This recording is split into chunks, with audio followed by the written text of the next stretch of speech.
میں نے کتنی مرتبہ تمہیں یہ بات سنائی کہ علامہ اقبال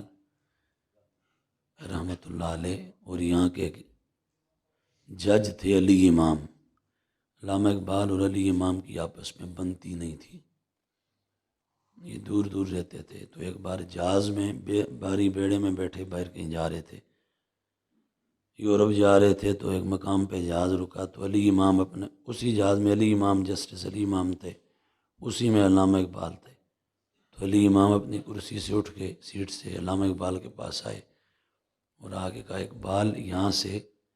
تقریباً، اللہ معاف فرمائے اگر میں بھولتا ہوں، تو کہا تقریباً کو 1600 کلومیٹر یہاں سے اس طرف سیدھی لکیر کھینچو تو آگے حضور کا گنبد خضرا شریف روضہ پاک واقع ہے۔ یہ کہہ کے تو وہ جسٹس علی امام رو پڑے، آنکھوں میں آنسو آ گئے۔ جب روئے تو اقبال نے پھر دوستی کر لی، پھر اقبال اس کا دوست بن گیا، جگری یار ہو گئے۔ جب واپس آئے تو بچوں نے، متعلقین نے پوچھا کہ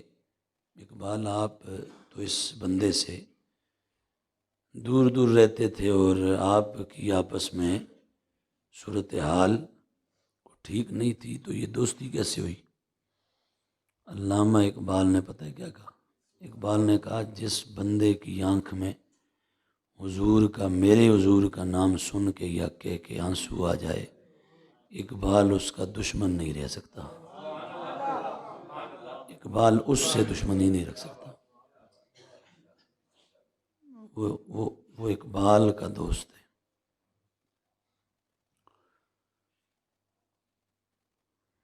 میں نے اپنے گھر والوں سے کہا، میں نے کہا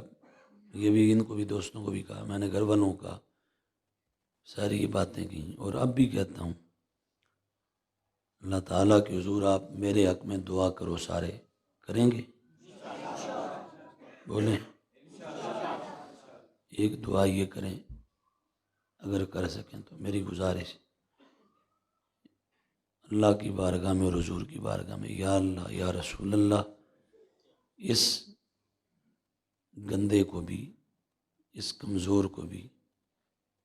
اس نکمے کو بھی اپنے دین کے لیے قبول فرما لیں۔ ایک یہ میرے حق میں دعا کیا کریں گے،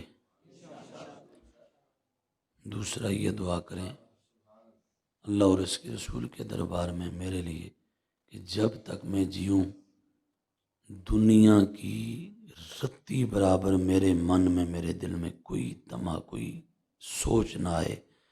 میں صرف مدینے والے کے دین کا خادم بن کے جیوں۔ اور تیسرا یہ دعا کرنا کہ اللہ مجھے حضور کی عزت پر قربان کر دے، حضور کی عزت اور حضور کی ناموس پر قربان کر دے۔ یہ تین دعائیں میرے حق میں سارے اب آپ کرنا، میں آپ